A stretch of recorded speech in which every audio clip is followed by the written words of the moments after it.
So what we've done is we've taken a quick look at the scholastic approach to the historical narratives in Islam. We took a look at the way they're approached by skeptical scholars, by scholars who are working with critical viewpoints. And then we applied that to Muhammad. Now what we're going to do is we're going to basically apply that to the Qur'an. We're going to take a look at the Qur'an, at its nature, and how it was put together. Yesterday I did not actually get to cover the way Muslims see the Qur'an, the way they see it as having been compiled, so we'll do that now. If you were to talk to a Muslim who's familiar with the way the Qur'an has been brought together, has been compiled, here's what they will say.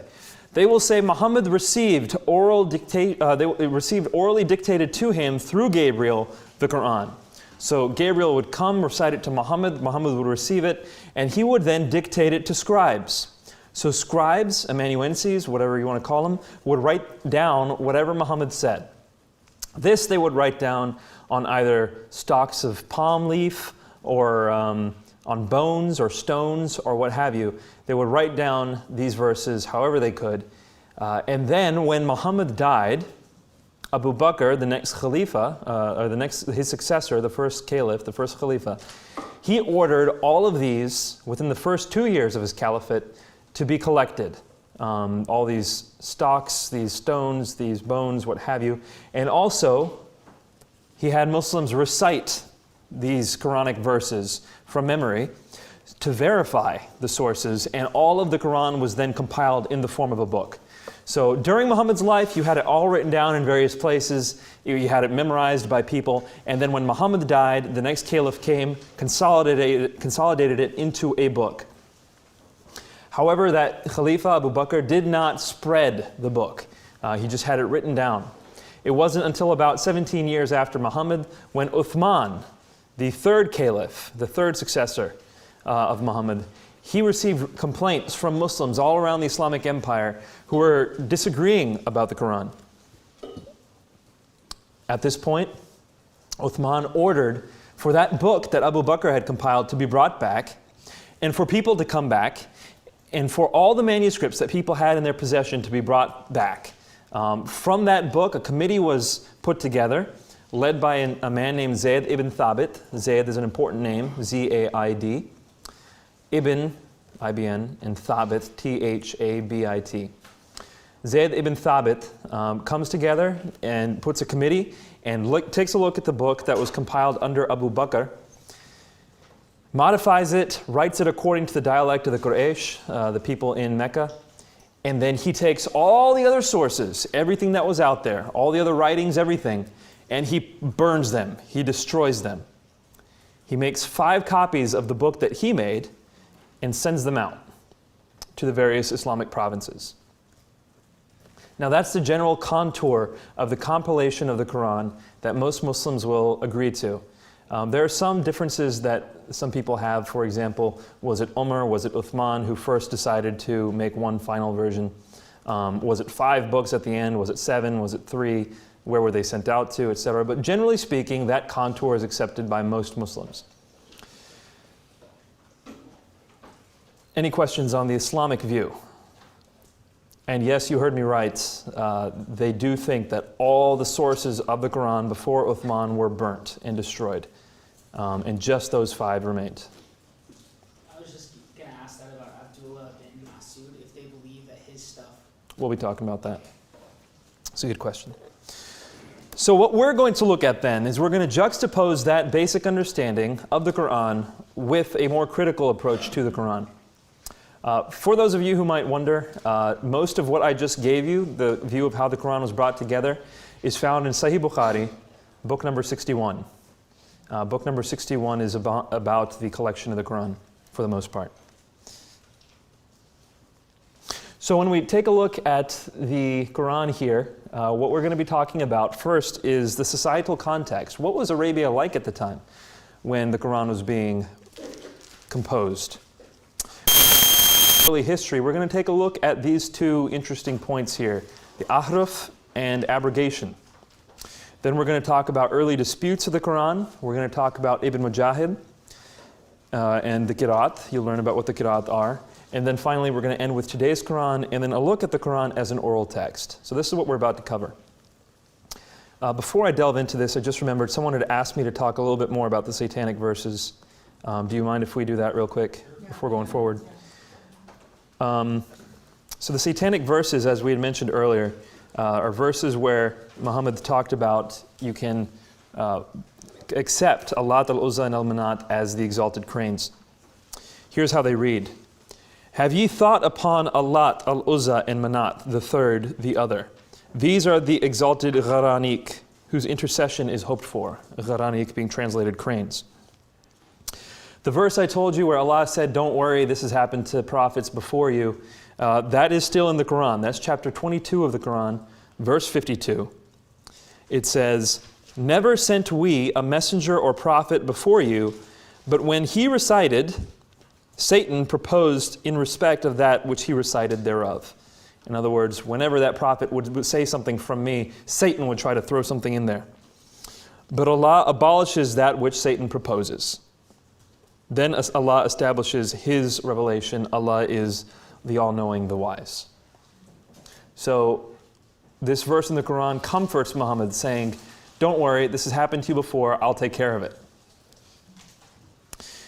And then we have a modified version of what Muhammad originally said, still found in the Quran. It's found in chapter 53, verse 21. 53:21. It says, have you thought about Allat, al-Uzza, and Manat, the third, the other? Are yours the males and his the females? That indeed were an unfair division. They are but names which ye have named, ye and your fathers, for what Allah hath revealed no warrant. They follow but a guess, that which they themselves desire. And now the guidance from their Lord has come unto them.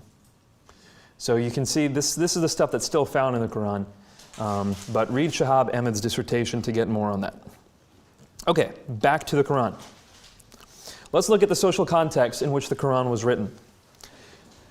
I briefly mentioned yesterday, we're going to go into a little bit more detail right now, that the Quran was written at a time when the script had not been fully developed. It was still in its formative phases in the 6th century and the 7th century. The first Arabic inscription, so what we're talking about is the language, Arabic. It was written in other scripts before it had its own script. So it was written in Nabatean scripts, for example. It wasn't until the 4th or 5th century when the first script we have is dated. It's called the Qaryat al-Faw. I don't know how interested you are in this, but Qaryat al-Faw, Qaryat-al-Faw, Qaryat al-Faw. It's the first Arabic inscription that we have, and it is just that, it's an inscription. It's not a whole book, it's not much, I believe it is a kind of a eulogy for one's brother. It's found on a tomb.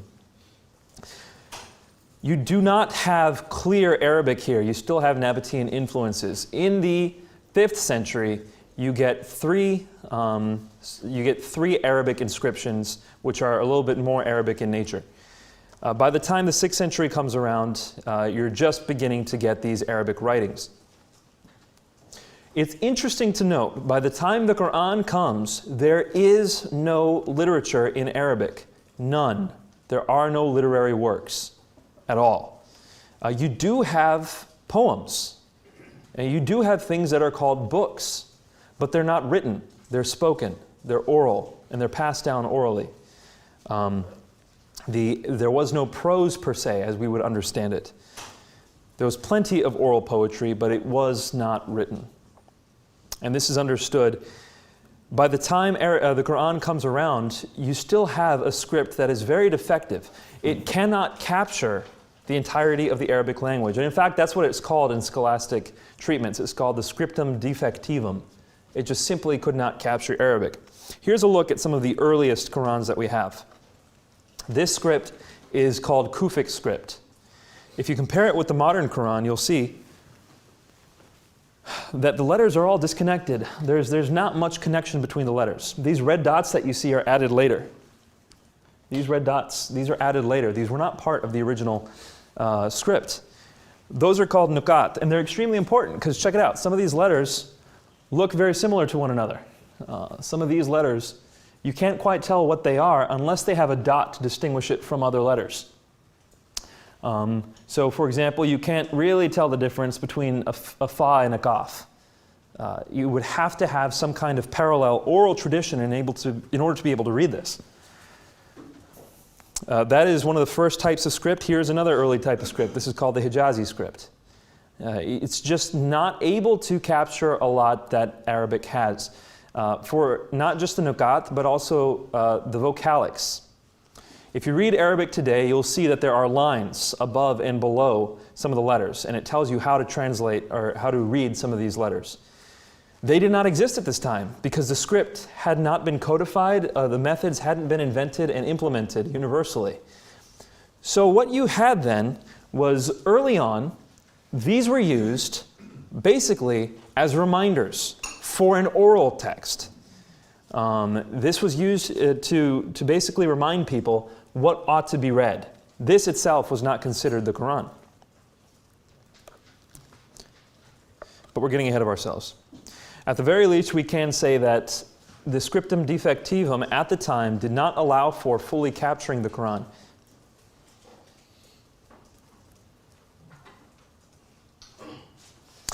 The first revelation of the Qur'an was 610 AD, and the last revelation of the Qur'an was 632 AD.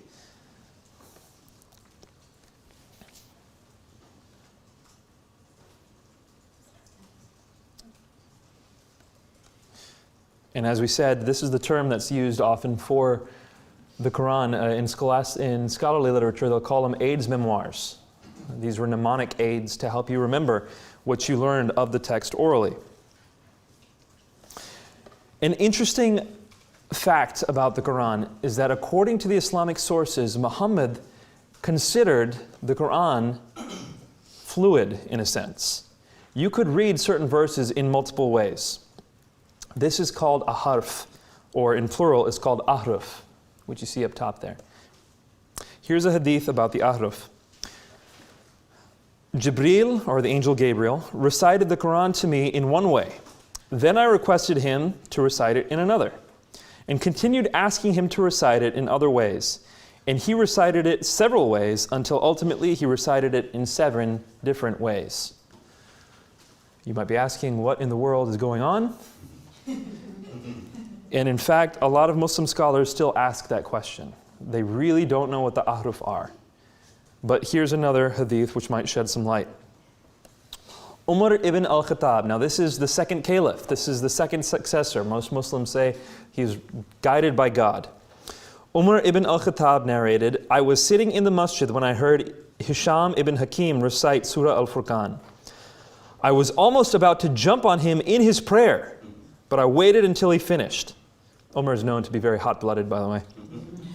And then he grabbed him by his garment and asked him, who taught you to recite in this manner? He replied, it was the Prophet himself. I responded, you are mistaken, for indeed I learned this surah from the Prophet, and it was different from your recitation. Therefore I, Umar, dragged him to the Prophet and complained to him that Hisham had been reciting Surah Al-Furqan in a manner different from what Muhammad had taught me. At this, the Prophet told me to let go of Hisham and asked him to recite Surah Al-Furqan. Hisham recited the surah in the same way that I had heard him recite before. When he finished, the Prophet said, it was revealed in this way. So Muhammad affirms how Hisham was reading it. He then asked me to recite the surah. When I had finished, Muhammad said, it was also revealed in this way. The Qur'an has been revealed in 7 different ahruf, so recite whichever one is easy for you. So this sheds some light on the differences between each harf. It was enough for Umar to get furious at someone. So it's not small, it's different enough for Umar to get furious and to consider interrupting someone's prayer. At the same time, Muhammad considers it a legitimate alternative method for reciting a hadith. Volume 3, book number 601. Here's another one. By the way, that other hadith was found in Sahih Bukhari. So really, really strong hadith. And there's many of them in Sahih Bukhari. You can even find more of these. That book that I told you, book number 61 in Sahih Bukhari, volume 6, book 61, extremely important. You'll find some of these in there.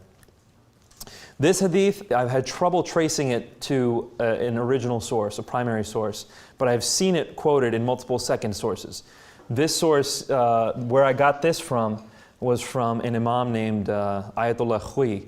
He is Shia, and he's using it polemically against Sunni Muslims, so take it with a grain of salt.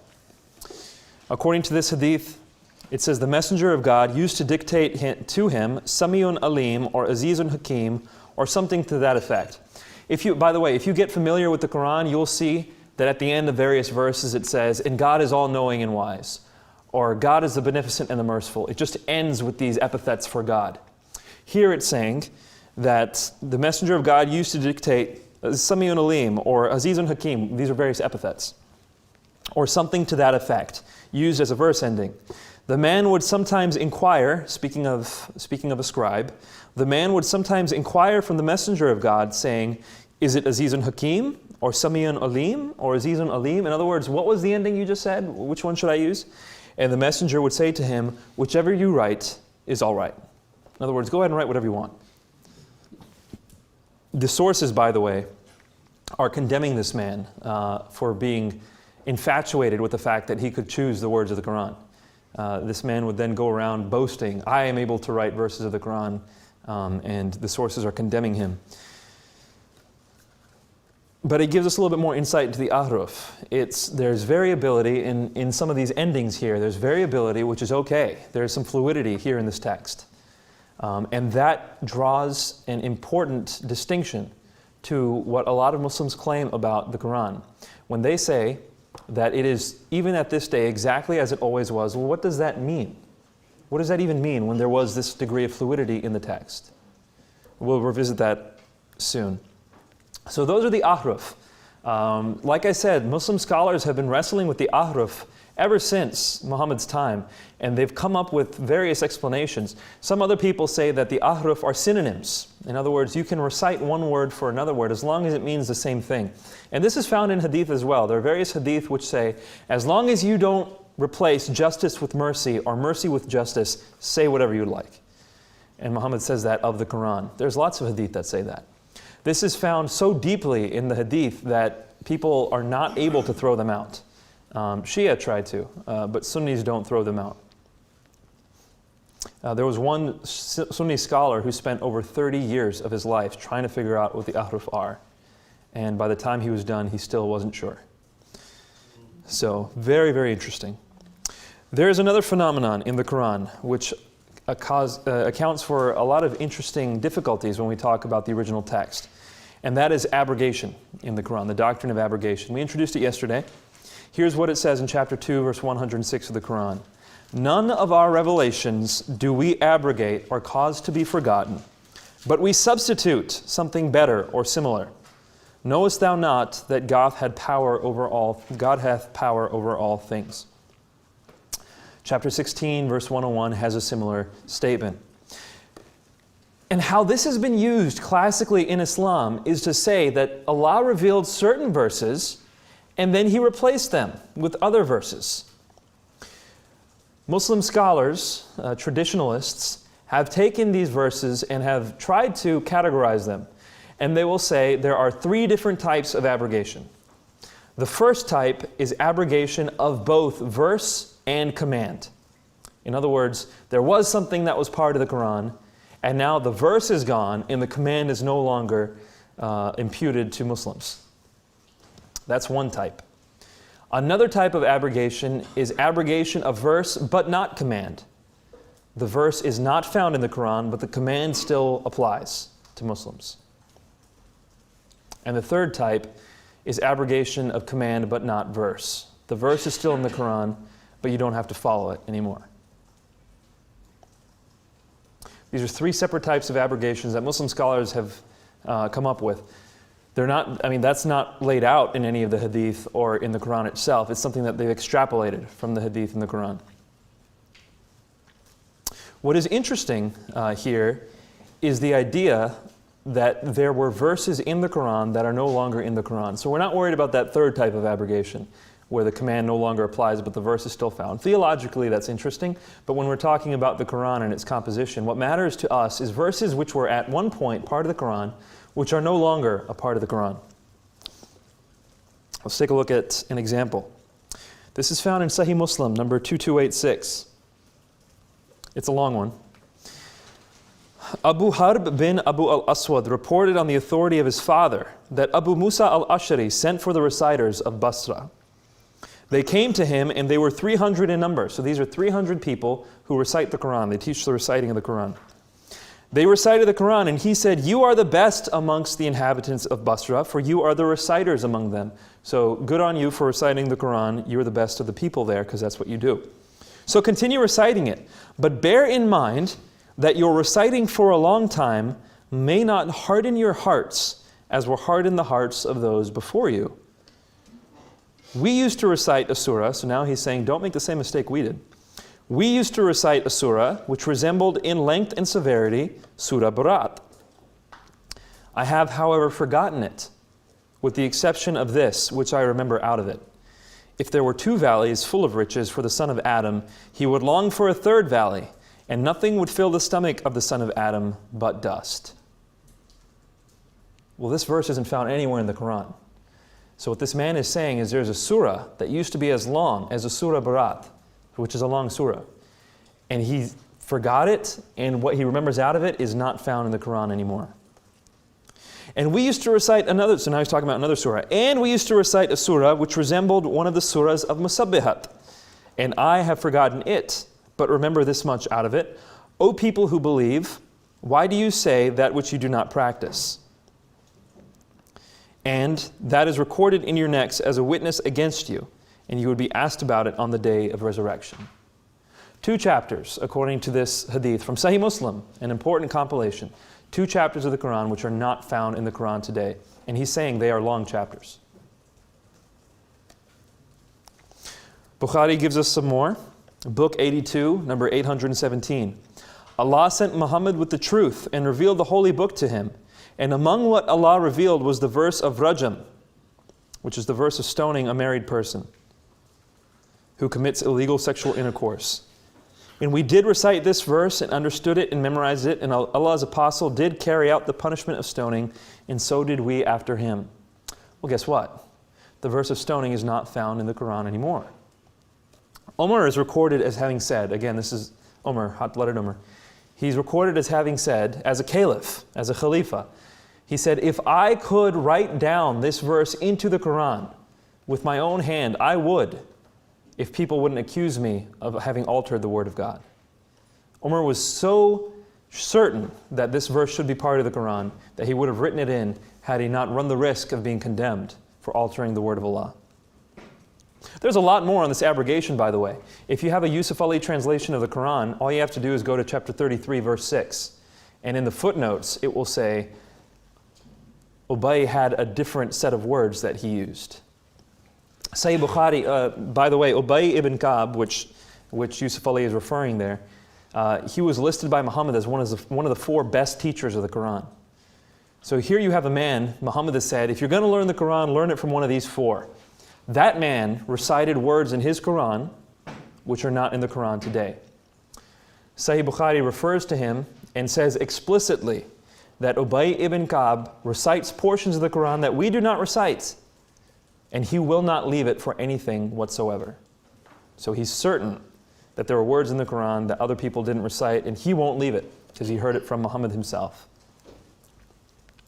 So abrogation, a very interesting phenomenon. It adds a whole other dimension to the issue of Quranic preservation. Don't worry, I think they're just murdering someone out there. Yes, sir. On this abrogation, then, what's the picture of God as being? I mean, we see God as immutable, but through abrogation, we see a changing God that loves and worship. Muslims will often defend the concept of abrogation by saying it's part of the Quran's beauty. That Allah would guide His people with certain revelations, and then when it no longer applied to them, He would change the revelation. And so they say that as kind of a mercy of the Quran. And they don't see it as as compromising the inspiration of the Quran at all. I see a problem with that, a big problem with that, and they rarely talk about it, and you can see that here. Look at the verse that Sahih Muslim records, which is no longer in the Quran. If there were 2 valleys full of riches for the son of Adam, he would long for a 3rd valley, and nothing would fill the son of Adam but dust. Well, hold on a second. The Muslim scholars are saying that abrogation is either of command or verse. You know, all the forms of abrogation have to do with commands. And that's why it's seen as a mercy, because certain times certain commands apply, other times they don't. But you shouldn't be able to abrogate something that has a historical record. There's no change. It doesn't affect the Muslim community. If it's historical, it's historical. Why abrogate it? This verse is not a command at all. It's a historical account. Why was it abrogated? And I have not seen an answer to that anywhere. The only answer that I've seen was by Yasser Qadhi in his book, The Sciences, An Introduction to the Science of the Quran. And his response was, well, maybe there should be a 4th type of abrogation. It's kind of ad hoc. It's a difficulty they have to wrestle with. You mentioned how the alternative readings, like it infuriated, I think it was Umar. Could a Muslim scholar respond and say, like, the reason he was infuriated is because a name was being mispronounced or something like that, as opposed to like a doctrine? They could try, but there's so many hadith along this line that wouldn't be justified. Like we said, Muhammad said, even to the extent of, you can say whatever you want as long as you don't replace justice with mercy and mercy with justice. In other words, don't turn around the meaning of the verse, say whatever you want. Those hadith really make it impractical for a scholar to say that this is just names. Is a cameraman still in here, out of curiosity? He just stepped outside. He just stepped out. I'm wondering, okay, yeah. Following up on the abrogation, that if they believe that God can constantly be changing the Quran, how does that play into their belief that they can't really know God if He's constantly changing? They don't see this as Him constantly changing. Again, they see it as Him providing mercy. Oh, so the question was, so how can Muslims reconcile the unknowability of God with the changing nature of the Quran? And they don't see this as God changing. They see this as God being merciful for His people and by accommodating for them. Hey, cameraman friend. Yes. Is the picture coming out all right? Is it too dark? Yeah, no, it's fine. All right, that's an amazing camera. Boosted up all the way. Okay, thanks. I can see it. Cool. I mean, this tie is pretty snazzy. You wouldn't want it to go to waste. Okay. Now, I had mentioned Ubay ibn Ka'b, and there's a lot more there. There were significant early disputes regarding the Quran. The reason why Abu Bakr ordered his first collection is found in Sahih Bukhari. Again, book 61, number 510. A verse from Surah Azab was... Oh, I'm sorry, this is a different... Okay, I'm sorry, let me backtrack real quick. Remember how I said that Abu Bakr had collected the Quran first and then later Uthman came and brought that one back? Yeah. Well, when Uthman came back and made a final version, this is something that Zayd said. He said, a verse from Surah Azab was missed by me when we copied the Quran, the first one. He missed a verse. And we used to hear Allah's apostle reciting it. So we searched for it and found it with Khuzaimah bin Thabit al-Ansari. What's he saying? He's saying that they missed verses in the first record. Very interesting. How did that happen? So as far as early disputes are concerned, Abu Bakr ordered a first collection and the collection was found faulty. And there's still a record of that in Sahih Bukhari. Then Uthman ordered a second collection and more disputes began to arise after the Uthmanic codification. So we mentioned Ubay ibn Ka'b. We mentioned how he would not leave certain verses out. He is one of two people that Muhammad picked out. I'm sorry, he's one of four people that Muhammad picked out as the best teachers of the Quran. So according to Sahih Bukhari, Muhammad says, if you want to learn the Quran, learn from these four. And he names Abdullah ibn Masud first. Then he names Salim and Muad, and then he names Ubay ibn Ka'b. Two of those four people are right here, Abdullah ibn Masud and Ubay ibn Ka'b. We've already seen Ubay has said that he will not leave out certain verses that other people leave out. But even more interesting is Ibn Masud. Ibn Masud, named first by Muhammad, probably the best teacher of the Qur'an in his time, and extremely well respected amongst Muslims for his knowledge of the Qur'an. According to Ibn Sa'd's Tabaqat, he says, "The people have been guilty of deceit in the reading of the Qur'an. I like it better to read according to the recitation of him whom I love, more than that of Zayd ibn Thabit." Now, I've been called to account on this. I had a debate back in 2009 with a Muslim by the name of Bassam Zawadi. And he says that this is a poor translation. The people have been guilty of deceit. I don't think so. I've looked into this. I've talked to Arab speakers about this. There are multiple ways you can translate it. But at the very least, let's concede that this is a poor translation. Still, what Ibn Masud is saying is that this translation of the Qur'an, Zayd's version, of the Qur'an, involves some level of hiding the truth, hiding the true version of the Qur'an. And he ordered, this is not just found in Ibn Sa'd, by the way, it's found in Jami' at-Tirmidhi, it's found in various places. And Jami' at-Tirmidhi is considered a very trustworthy book of hadith. Ibn Masud said to his people that if they kept the manuscripts, keep your manuscripts with you. If you will receive rewards in heaven. So here come Uthman's men. They're trying to get Ibn Masud to give up his manuscript. They're trying to get Ibn Masud's students to give up their manuscripts. Where have Ibn Masud and his students been? They've been in an area of the Islamic Empire called Kufa. He went there to teach the Quran to those Muslims because he was such a great teacher. Uthman's men come from far away later and they say, you have to give up everything. You have to give up your Quran, your manuscripts, your students have to give them all up too. And we're replacing it with this one. Ibn Masud tells his students, do not give up your manuscripts. Take them with you to heaven where you'll be rewarded. That's a big deal. Why does he disagree so much? Is it just minor words? Is it proper names? What is it? Ibn Masud actually believed that there should be 111 chapters in the Quran. And today's Quran has 114 chapters. Ibn Masud, the greatest teacher of the Quran, named first by Muhammad, if you're going to learn the Quran, disagreed that chapter 1 of the Quran should be a part of the Quran. He did not include it. Chapter 113 of the Quran and chapter 114 of the Quran. So 1, 113, and 114, he does not include in his Quran. Why? Ibn Masud considered these chapters to be prayers that Allah had divinely inspired, so they are divinely inspired, but Allah did not intend for them to be a part of the Quran. So Ibn Masud is coming at these chapters with a little bit more precision than Zayd did. For those of you who don't know, chapter 1 of the Quran, Surah Al-Fatiha, is kind of called the keystone for the Quran.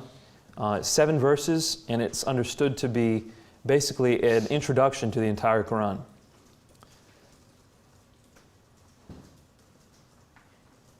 When you read the Salat, or when the Salat is read by Muslims, the 5 daily prayers, they read Surah Fatiha first. They read the Fatiha first, and then they'll read a portion of the Quran. So liturgically speaking, you introduce the Quran, even in Salat, with Fatiha. Ibn Masud didn't consider that introduction to actually be part of the Quran, whereas Zayd ibn Thabit did. Why is that? Because Ibn Masud takes a look at the words in Fatiha, and the words are not from Allah to men. The rest of the Quran is written in the voice of Allah to men, and we did this, and we did that, and we told you this, and we sent this. Surah Al-Fatiha doesn't read that way. It's a prayer to Allah from people. Alhamdulillahi Rabbil Alameen. All praise be to God, Lord of all the worlds. So it's people praising God and asking Him for personal guidance. So Ibn Masud says, yes, this is divinely inspired, but it's a prayer that God sent. It's not supposed to be part of the Quran. And he says the same thing of chapter 113 and chapter 114.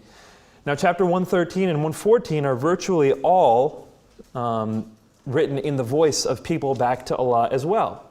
But it starts with the word qul.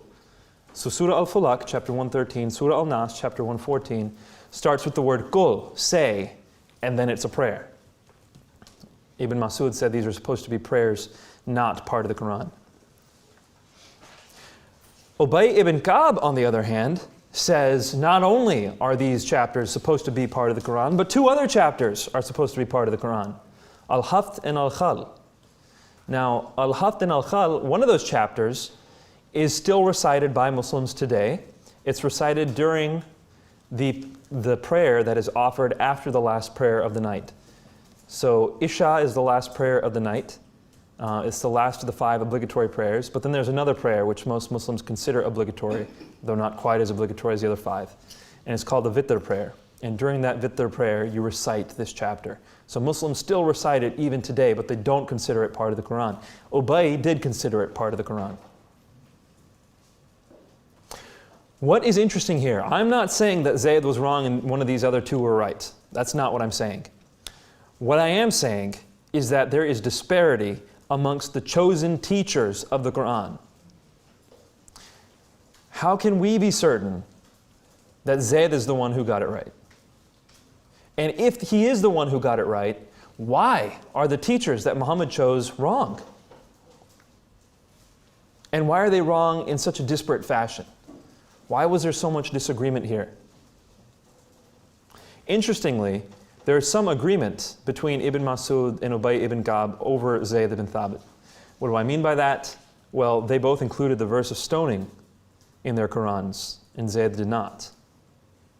Very interesting. There were other agreements as well among the two. How do we know these things, by the way? Where do we find this in record? Why would Muslims have saved this? Why did they not destroy all the records of this? Well, in fact, they did. There were 3 major books that recorded the differences in various manuscripts. Probably more than that, but 3 that we know of. And all 3 of them were lost to history. One of them was found by a man named Arthur Jeffrey in the early 20th century. Arthur Jeffrey is probably the father of modern critical Quranic studies. He recorded in his book materials on the history of the Quran. We just call it materials, Arthur Jeffrey's materials. He found this book. I have it written down somewhere. I'll just point it to you briefly. Help. Okay, I won't. I'll tell you the name, and hopefully, can we figure this out, someone? Why the projector went off? Do we have anyone? Okay, thank you very much. While we're working on that, the book is called Ibn Abi Daud, so IBN, ABI, Ibn Abi Daud, D-A-U-D. You can turn the lights on in the meantime. So you might remember the name Daud. This is Sunan Abu Daud, the Imam who wrote Sunan Abu Daud. It's his son, Ibn Abi Daud. He made it his duty to collect differences in Quranic manuscripts. That's what he wanted to do. That was his form of worshiping Allah. He wanted to collect differences in the Quranic manuscripts. And he recorded differences between not just these 3, he also recorded others. For example, Abu Musa and Abu Musa's Quran. So we have that. We have Arthur Jeffrey's copy of the discovery that he found of Kitab al-Masahif.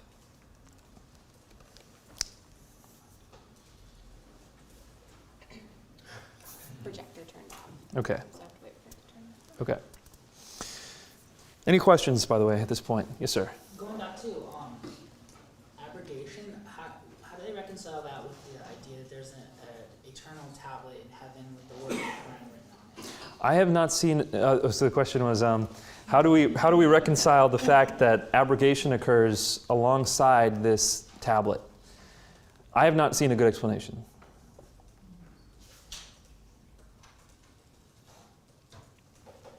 Yes, sir. Uthman was the one that collected a bunch of the Qurans and then created the kind of like they made a canonized standard version of it. Mm-hmm. and then he destroyed the other ones that differed. Yes.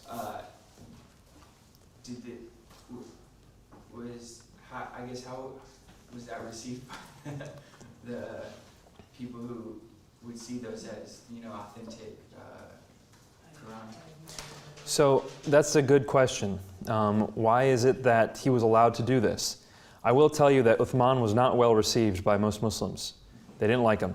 I wouldn't say that's because of this. This might have been an additional factor, or who knows. But he was not well received to begin with. The authority that he had to do this, he basically derived from Abu Bakr. Because Abu Bakr, when Umar said we should collect the Qur'an, Abu Bakr had said, this is a good idea, let's do it. And so he used that authority to continue on with the project. That's according to the Islamic sources. We can't know for sure whether that happened, but that's what they say. In addition, he was the caliph. He was officially in charge of the Islamic Empire. So even though people didn't like him, he had a degree of authority, and he used that. Ibn Masud, there are some sources which say that Ibn Masud actually got beaten because he would not give up his version of the Quran.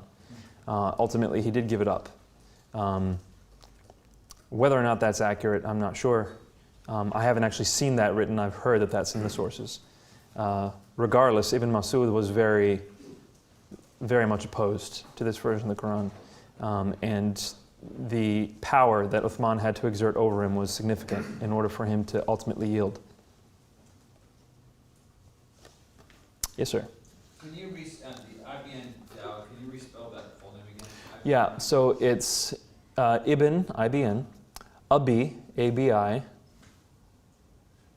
Daoud, D-A-U-D. And you can find his work saved still in the pages of Arthur Jeffrey's materials. I think it's materials for the history of the collection of the Quran, materials something. Okay.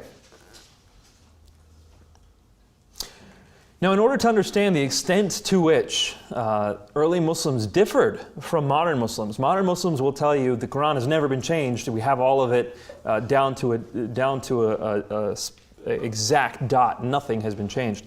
Early Muslims differed with that. Let me read you a quotation from Umar's son. So we've been introduced to Umar. Again, he's the second caliph. This is his son, so Ibn Umar. It says, let none of you say, I have learned the whole of the Qur'an. For how does he know what the whole of it is, when much of it has disappeared? Let him rather say, I have learned what is extant thereof. Whoa.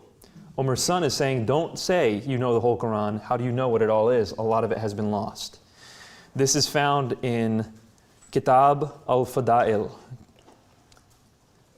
By the way, you guys are going to receive in your email a copy of all my slides. So don't worry about getting the spelling down exactly. As long as you're registered, you'll get a PDF form of the slides. Okay. So this is Ibn Umar. It's found in Abu Ubaid's Kitab al-Fada'il. Now, Ibn Abi Dawood, so the guy who wrote down the differences in the manuscripts, this is what he said. Many of the passages of the Qur'an that were sent down were known by those who died on the day of Yamama. What's the day of Yamama? You remember yesterday I was talking about Abu Bakr. As soon as Muhammad died, a bunch of people left Islam. You remember that? Abu Bakr had to launch the apostate wars. Well, one of those wars, one of the battles during that war was called the Battle of Yamama. And during that time, Muslims believed that Allah would guard the Quran. But not only would He guard the actual words of the Quran, He would guard the people who knew the Quran. That was kind of a belief. And so they sent a bunch of people who knew the Quran very well into battle. And guess what? A lot of them died. The records say up to 500 of them died that day. That's what he's talking about here. So many of the passages of the Quran that were sent down were known by those who died on the Battle of Yamama. But they were not known by those who survived them, nor were they written down, nor had Abu Bakr, Umar, or Uthman by that time collected the Quran, nor were they found with even one person after them. So Ibn Abi Dawood is being very careful to say, they're gone. They're as gone can be. a threefold repetition of the fact that those verses simply aren't there. So we've got these early disputes, we've got early manuscripts which say that there were differences, and you've got people who are actually recording the differences in the Qur'an. Some of these differences, by the way, extended not just in the words, in the verses, in the chapters that were included, but also the surah order. So the order of the surahs were different amongst these people, and you can find those in the records as well.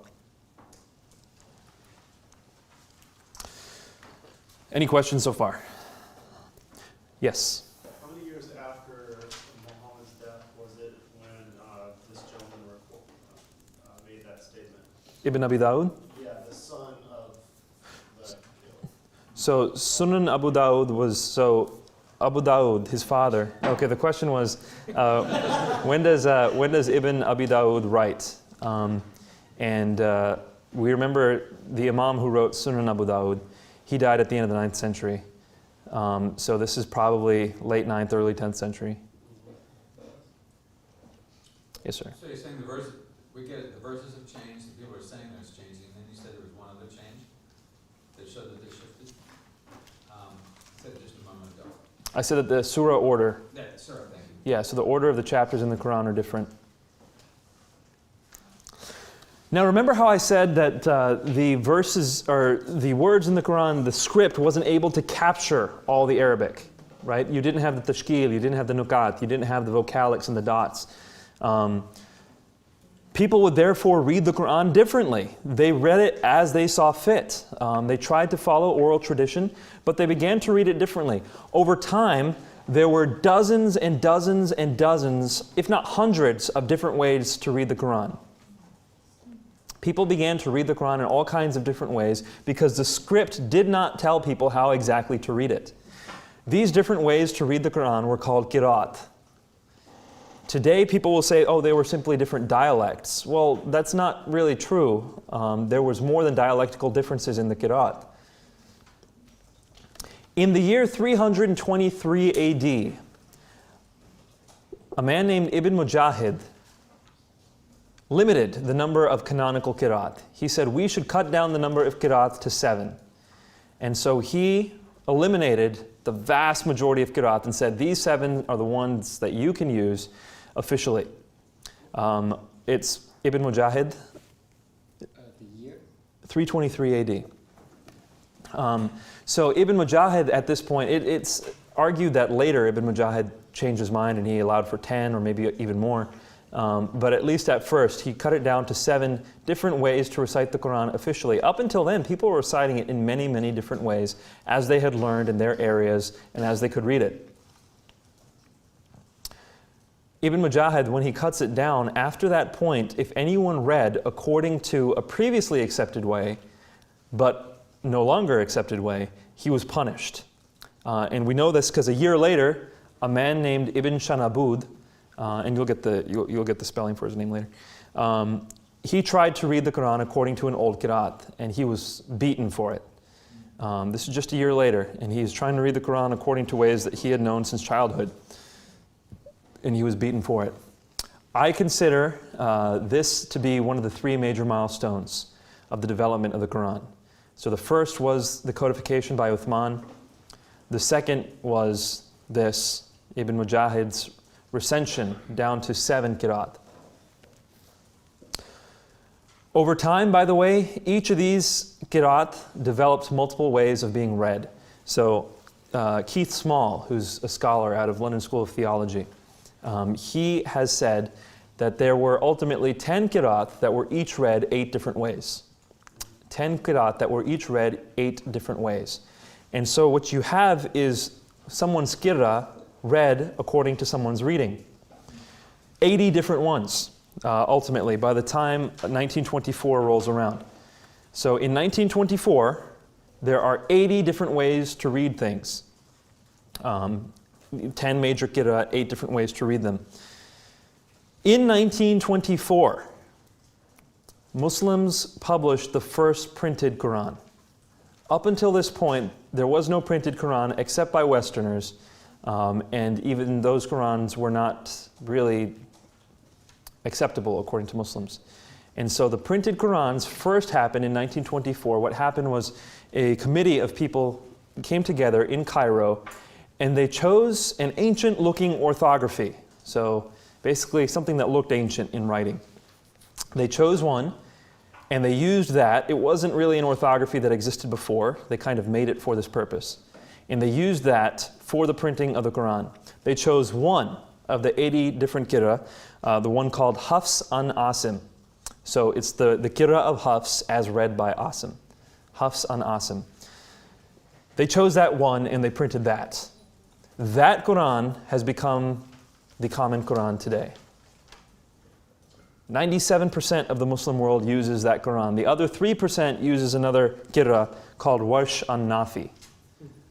So certain places in Yemen, for example, and other places in the Middle East use this other reading of the Qur'an, Warsh an-Nafi. And you can go there and you can get a Warsh an-Nafi Qur'an and you can compare it to a Hafs an Asim Qur'an and you'll see the differences.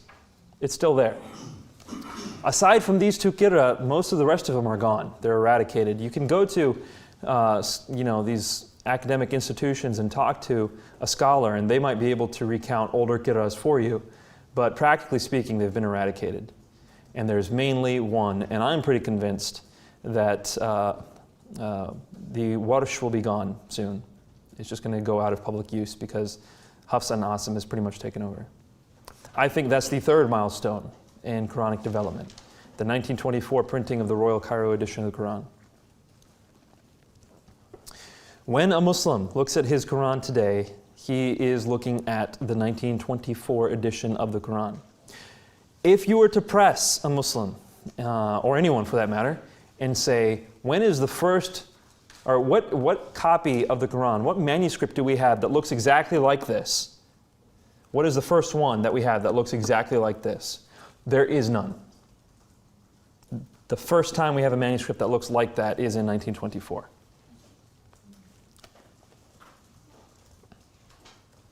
So, we're about to make a huge shift in our approach right now to the Quranic study, so if there are any questions. Yes?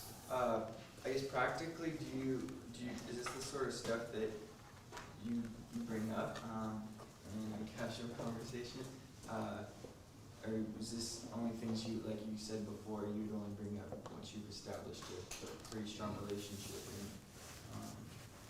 and they trust you and things like that? I believe, okay, so the question was, do you bring this stuff up in common conversation or only after you've developed a close relationship? I think that this information, it certainly has not reached the common Muslim. It definitely has not. I think that this information has the potential to shake the Muslim world. It's ineffable just how much stock Muslims take in the perfect preservation of the Quran. They see this as the vindication of their faith, that the Quran has been perfectly preserved is the way you can know Islam is true. It's the basis for many Muslims' faith. And it's also their basis for rejecting Christianity. The Bible's been corrupted, etc. This is information that I honestly think will shake the Muslim world if it gets shared effectively. I don't profess to have a good model for doing it, but right now I am not hesitant to share this publicly. And I share it with whoever I run across. Now, I don't say to them, hey, your Quran's corrupt, check this out. That's not how I would do it. I would wait until they would say, the Quran has been changed, your Bible has been changed, the Quran has not. I would say, my response to that point is, really, what do you mean by that? Can you give me some details? I'm really interested in that, because I don't think that's true. If it were true, then I might agree with you. And then they would say, the Bible has had verses that were added and taken out. Oh, the Quran has had that. No, it hasn't. Here, look in Sahih Bukhari, it says that right here. Okay, well, we know what the original Quran said because we still have it today. Really, what's the oldest Quran that you have today? We have Umar's Quran, Uthman's Quran, the Quran that he sent out. We have that today. You do. How many of them do you have? We have 2 of them. We have one sent to this place and one sent to this place. Are they exactly the same? No. The two that Uthman sent out that we still have, they are different. So which one's accurate? You know, I would start pressing. Now, when it comes to public presentation, I did a presentation at Rutgers University a few weeks ago on this issue. And so I'm trying to get this information out there. I do not have the credentials, though. I'm not an Islamic scholar yet. I'm in the process. I'm hopefully going to get there. But there is a man by the name of Keith Small. I mentioned his name earlier. He is a scholar on Islam, and he wrote his dissertation on this topic. And you can purchase it from Amazon. Keith Small, Textual Variants in Quran Manuscripts, I think it's called. Textual Variants in Quranic Manuscripts. Is that a more complicated version of his holy books? Mm-hmm. It is, so he wrote another book on the popular level called Holy Books Have a History, which you can purchase for $5. Just type it in online. And that's for, you know, lay people. His book on textual variants, he emphasizes one portion of the Quran. It has a parallel in the Bible. It's a section about Abraham. And he really goes in depth on that. That's what you have to do as a scholar. You have to zoom in on one section. I think that's not as effective on the mass level. I think we need to talk about everything. We need to talk about the ahruf. We need to talk about the abrogation. We need to talk about what I'm about to talk about, which no one really does.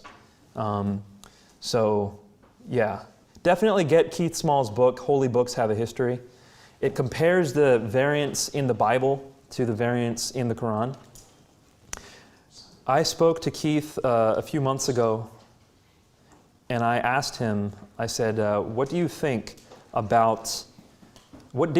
when you started writing about the variants in the Bible and the variants in the Quran? Which is more problematic? And he said, when I came into this, I thought that the Quran and the Bible had similar types of variants and they were on equal footing. And I said, when he came out, he says, I think the Quran is on far worse footing than the Bible. So after careful scholastic research, he has concluded that the Quran is on more difficult footing than the Bible. I think so only because of the Uthmanic recension. I don't think we can take the Quran back before Uthman if the Uthmanic recension actually happened. And for that reason, it's on worse footing. And also for what I'm about to share. In the back. Here's a quick question. So the information that you have now, even though it's valid, who is it that won't accept your information because you don't have the credential? Is it the Islamic world or just... Oh, no one's told me I don't have the credential. The question was, who doesn't accept what you're saying because I don't have the credentials? No one's told me, Nabil, you don't have the credentials. But there's a reason why people, publish on a peer-reviewed level. It's so that you can be vetted through the scholarly system, so that what you say can be checked by others, and so that you can establish a level of credibility, which I don't have, not yet. Why I'm referring you to Keith Small over me is because he's a legitimate PhD scholar in Islamic studies. I'm just trying to take what they say, what scholars say, process it and share it with you. And hopefully I'm on my way there, but I'm not yet. Yes, sir. I'm a pastor with a church where most of the people are from Indonesia. And so when they talk about abrogation, the one that's really important to them has to do with passages where Muhammad taught peace and mercy, but then they're abrogated by violent passages. And so because that's what they experience, a lot of hostility and brutality. So how important is that with, say, most Muslims that live in America, that particular issue? So the question is, abrogation and peace and violence, how does that all play together, and how important is that to Muslims in America? That is stuff we're going to be covering tomorrow.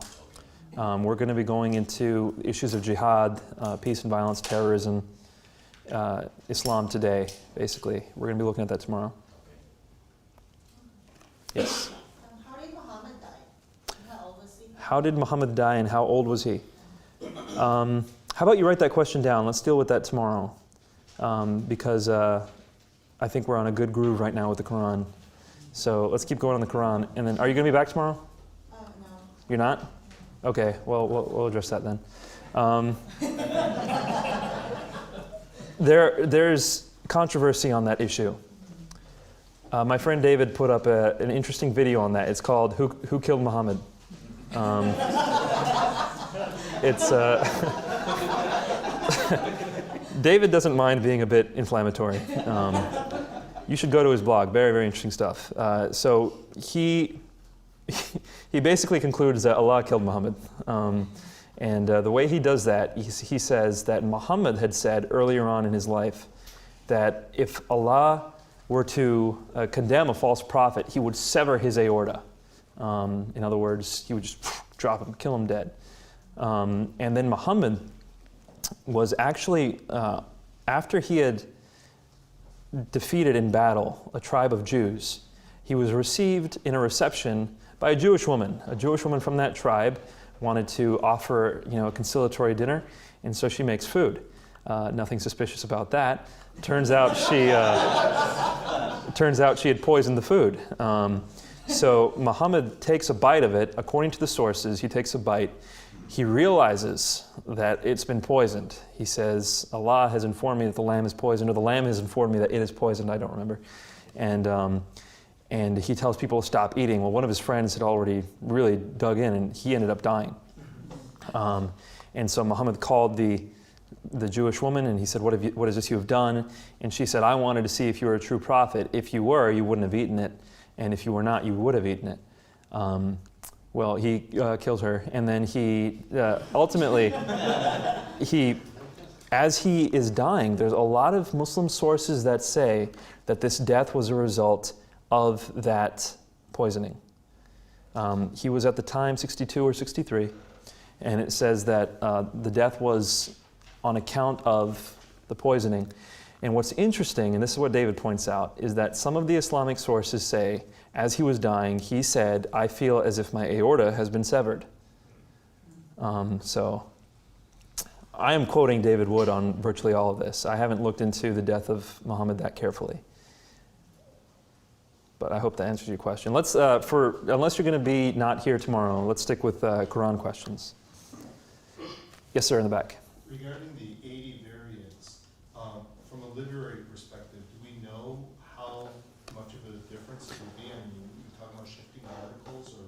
Yeah, they're not large differences. They are not large differences. The question was, how different are the different qira'at? And they're not that different. Sometimes they did play out into meaning, the difference of the qira'at. And most of the time, though, it was just different ways of recitation. But we can see those. A lot of the qira'at that are preserved in the records, at least those 80, are preserved in the records. Especially the main 10, off of which they were derivative. Yes? When you bring up in debates the differences in how the Quran was preserved, what is the common response that you're usually given? So I've only debated the issue of the Quran once, the textual preservation of the Quran, and it was with Bassam Zawadi. And I have tremendous respect for Bassam. I think he is one of the greater Muslim apologists out there. He is careful with his work, and he doesn't make ad hoc arguments as often as others do. His response was, Allah intended the Quran to be changed exactly as it was changed. So his response is a theological one, which is what I pointed out in my conclusion. You can watch this debate online as well, on my website. I was shocked. He admitted as much as he did, and that kind of caught me off guard. So you can see me kind of like, whoa, he just admitted everything. I didn't know what to say at that point. So you can watch the debate, but I pointed out in the debate, your defense is a theological defense. We're talking historically. Has the Quran been perfectly preserved? The answer historically is no. If you want to say that the changes are what Allah intended, that is a statement of faith, not an objective statement. But he's the only one I've seen debate that issue.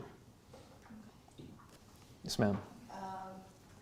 We've now got the Dead Sea Scrolls, which the more and more they dig into them, the more and more they match the Old Testament. I mean, we've added a few verses. I know Samuel's had a verse that got added that made the whole passage make sense.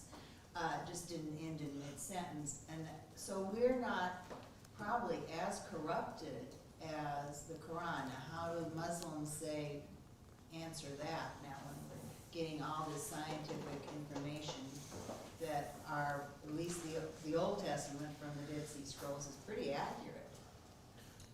So the question is, how do Muslims respond to the fact that the texts of the Old Testament, at least, are probably more accurate than the text of the Qur'an.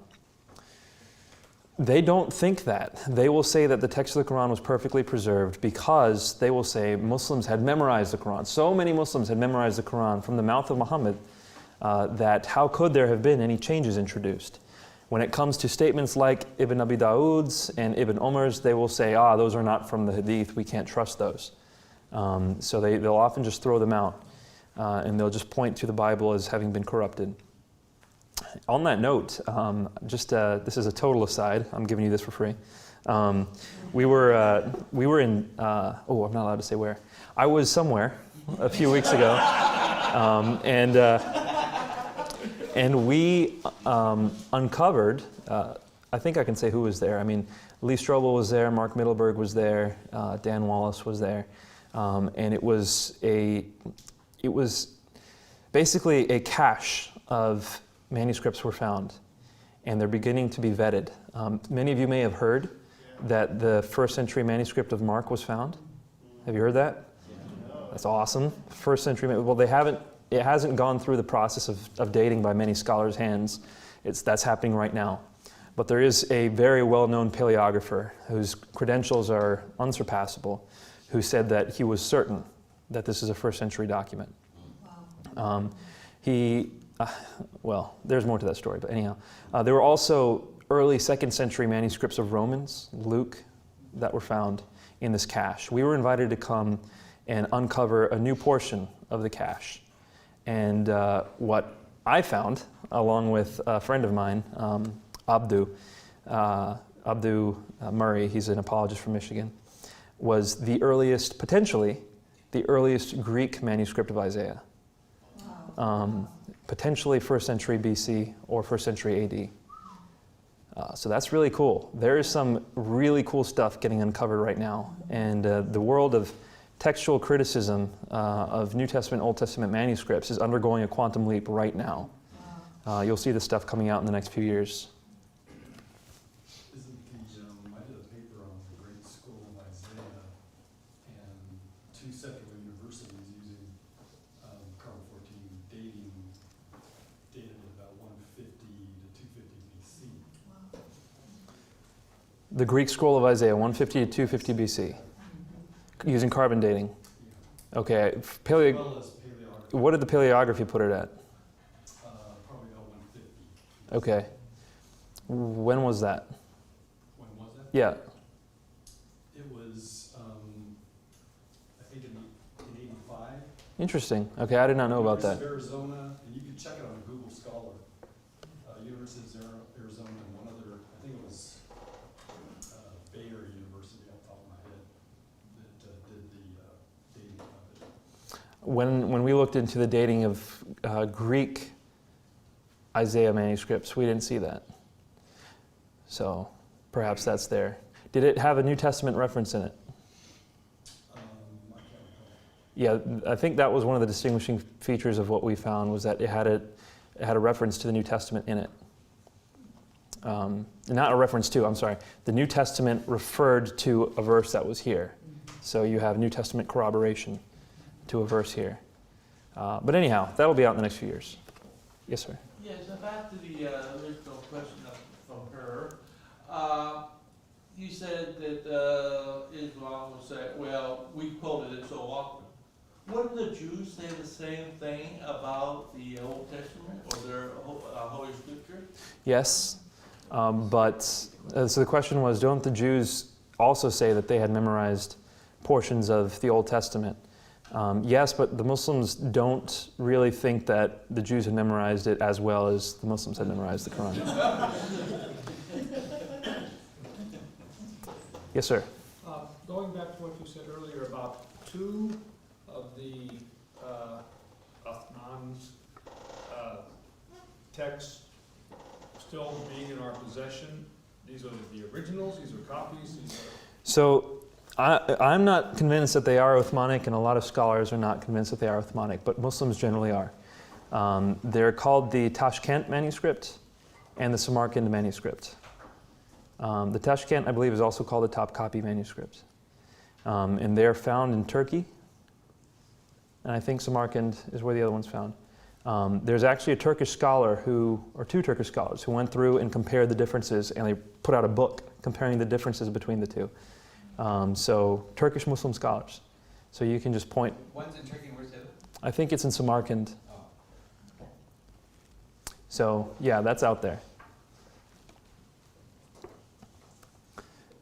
It's interesting. There are actually multiple Qur'ans today which claim to be the Qur'an Umar was reading when he was murdered.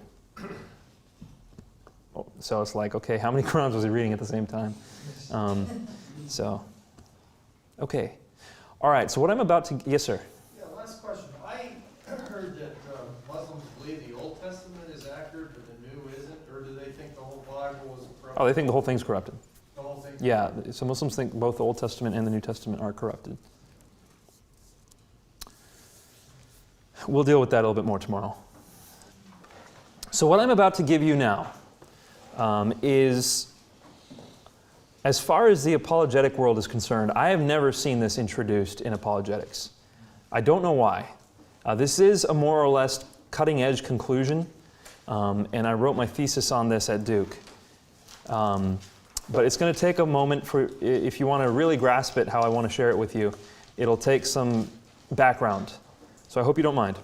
What we're now going to talk about is the Qur'an as an oral text. To summarize before we start, I think we can be fairly certain that Muhammad never intended the Qur'an to be written. I think we can be fairly certain Muhammad did not envision the Qur'an as a written book, but as a spoken book. And I'm going to draw together a lot of the evidence we just talked about towards that end. First, what I want to point out is that the Qur'an is written often using oral formulae. Where did I?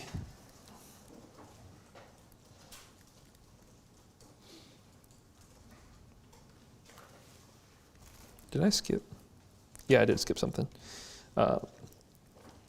Oral formulae are understood as a feature that was found in composition, in extemporaneous composition. Hear me out for a second. In the early 20th century, a man by the name of Milman Parry was studying the Homeric epics, so basically the Iliad and the Odyssey. And people had been studying the Iliad and the Odyssey for a long time, and there were some portions of the Iliad and the Odyssey where people just said, this doesn't make sense, we don't see why things are working this way. And a lot of people had issues with the Homeric epics. What Milman Parry did was he traveled through various places, through Slavic regions, and he listened to storytellers who had memorized stories and who used to repeat them extemporaneously. And he determined that people would often compose this poetry on the fly. This wasn't stuff that they had memorized. They were general stories that they had memorized, but on the fly they would say portions that they remembered and they would add endings and whatnot in order to make the meter and the rhyme work. And he said that essentially this is what happened with the Homeric epics. That what was going on at that time was people were composing this stuff on the fly. Word for word, verbatim stories were not necessary. In order for Homer's Iliad to be Homer's Iliad, it didn't have to be word for word the same. There was kind of a general motif, set of verses. You could leave certain stuff out. You could emphasize certain stuff. You can elaborate depending on the occasion. It would still be Homer's Iliad. It would still be the Odyssey. And that's what Slavic poets were doing at the time. So oral poetry had these oral formulae in it. So these are called oral formulae, where you could take out certain words, replace them with other words, and it would still basically mean the same thing, and it would still have the same meter and rhyme. It would still be the same poem. That created a revolution in thought. All of a sudden, people said, wait a minute, we have always applied written dynamics, so dynamics of literate storytellers, of literate writers, to these ancient works. Perhaps people, before knowing how to write, thought differently. Perhaps they wrote differently. And by writing, they mean composed orally. They composed things differently. Their thought was different. So the field of classical studies just took off in this direction of orality. A man by the name, so that was Milman Parry. You should know that name. Milman Parry, in his work on the Homeric epics. P-A-R-R-Y, Parry. A man by the name of Walter Ong then went and took that a lot further, and he said, we can know that people who have not become literate think very differently from people who are literate. For example, they don't categorize things the same way literate people do. They don't go in depth in arguments the way literate people do. When you're writing something out, you can write it, and then you can go further and further in depth. Whereas pre-literate people, they will make an argument, and then they will add to it and add to it. They'll emphasize in various ways. So they'll say the same thing in multiple angles, whereas in literate analysis, you'll go deeper and deeper and deeper. In pre-literate compositions, you'll have a lot of repetition. You'll say a lot of the same thing over and over again. Why? Because the people who are hearing the composition, they can't flip the page and look at something again. If you want them to remember something, they're not going to be able to go back and look at it. You have to repeat it for them. So you're going to have a lot of repetition in these compositions. You're going to have a lot of antagonism. There's going to be a lot of black and white. We're the good guys, they're the bad guys. That's how pre-literate people see things. So you have these characteristics, these psychodynamics of pre-literate composers. That's the work of Walter Ong. Very recently, about last year actually, a man by the name of Andrew Bannister, who works with RZIM, and he was studying out of the London School of Theology. He's now part of RZIM Canada. He wrote his dissertation on the fact that the Qur'an is composed in oral formulae. So the Qur'an itself is composed of a majority oral formulae. Some verses he said, or some chapters he said, even into about 74, 75%, I think he said 74%, oral formulaic. So the Qur'an is composed essentially in a manner we would expect someone to compose something on the fly. And that fits. Remember that hadith we saw where it says you can say Azizun Alim or Samiyun Hakim or whatever you want, right? You can change the verse endings however you want. That fits this whole concept of oral formulae where you can switch words around and it's okay. The ahruf, the ability to replace certain verses, certain words, that fits this whole concept. Parallel to him, actually before him, a man by the name of William Graham. He's still around, he's still a scholar. He wrote that the Qur'an was intended to be an oral text. And it wasn't until Uthman came that it became a written text. And that is kind of the theory that we're getting at right now. So I just gave you the contours of scholarship basically right now. How scholarship has gotten to this point, that the Qur'an was potentially not even a written text, just an oral text. We see that happening in a lot of other works. We see it happening in Homeric epics. We see it happening in African works, English works. They say Beowulf was of the same nature. So a lot of work has been done in that field, and people are beginning to apply this theory to the Qur'an. Now let's look a little bit more closely at the internal features of the Qur'an, which point that perhaps it was an oral text. We've already talked about the oral formulae. We've seen that a lot of the Qur'an was composed in oral formula. There's a lot of antagonistic thought in the Qur'an. According to Walter Ong, this antagonism is prevalent in pre-literate thought, and that's what we see in the Qur'an. The side-by-side arrangement, instead of going deeper and deeper, the side-by-side arrangement of arguments and of sections of a book, we see that too in the Qur'an. We see it a lot. In fact, the surahs themselves, what does the word surah mean? It doesn't mean chapter, it's how it's used, but that's not what it originally meant. The word surah meant basically a fence, a fencing, or the walls of a city, or something that encompasses. And so when Muhammad says, put these verses in that surah, he's using the term as kind of a genre. Put these verses along with those, just kind of throw it in there, in that section of verses. He's not seeing this as a book, where he's saying, okay, put it in this order exactly here. No, he's kind of putting these verses together, and they're going to end up looking side by side. They're not deeper and deeper, they go side by side, just like oral compositions do. So the way the surahs are arranged, and the fact that they are surahs, points to the probability that the Qur'an was composed in oral composition. Another thing that Walter Ong pointed out, and this actually goes back to Milman Parry, he said that when you read the Iliad, when you read the Odyssey, Homer is using words that had become obsolete by that point. He's using words that were imported from other places or that were just simply not in use where the Greek was being used. Why is that? Well, Perry would say these oral traditions have been carried on from far before or from far away places. And these distant lands or times when these verses were first composed, the words are still there. And so you end up having a foreign vocabulary. You end up having words that aren't part of the language in the text because they're carried. These are the important parts of the epics that could not be changed. Well, you look at the Qur'an, Arthur Jeffrey has a book called The Foreign Vocabulary of the Qur'an. This is the same Arthur Jeffrey who had the materials. You can buy this book off Amazon, The Foreign Vocabulary of the Qur'an. He found 316 words in the Qur'an that in some way, shape, or form were foreign to the Arabic of the time. And so where do these words come from? Again, it fits our theory of oral composition. These were imported from elsewhere. The word Qur'an itself is one of those words. It wasn't used in Arabic at the time. It was something that was imported from Syriac. And we talked about that yesterday. Andrew Bannister, the same guy who points out the oral formulae in the Qur'an, also points out that there are different versions of the same story found in the Qur'an. So in the Qur'an, for example, you've got the story of Satan not bowing before Adam. So the story is that Allah told Satan to bow down before Adam. Satan did not bow down before Adam, and so he was cast out. He was rejected and he was accursed.